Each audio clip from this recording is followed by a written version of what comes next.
Pengenalan surah Al-Ma'un. Nama surah ini adalah surah Al-Ma'un. Maksudnya bantuan kecil ataupun barang harian. Bilangan ayat 7 ayat. Surah ke-107 dalam susunan Al-Quran. Ini diturunkan di Mekah. Siapa ditegur dalam surah ini? Orang yang tak peduli anak yatim, tak bantu orang miskin, solat dengan malas dan tak ikhlas, tunjuk-tunjuk dalam ibadah, kedekut walau barang kecil. Apa itu ma'un? Barang kecil yang biasa digunakan. Contohnya sudu, pinggan, sabun, pemadam. Orang yang tak mahu berkongsi pun ditegur Allah Subhanahu Wa Taala. Pengajaran surah Al-Ma'un, jangan pura-pura baik.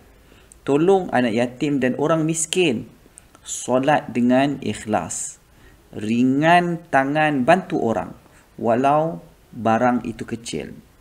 Allah tak suka orang yang berpura-pura.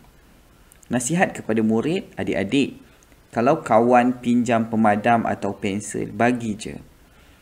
Surah Al-Ma'un ajar kita jangan kedekut dan jangan pura-pura baik. Bantulah sesiapa saja yang perlukan khidmat kita.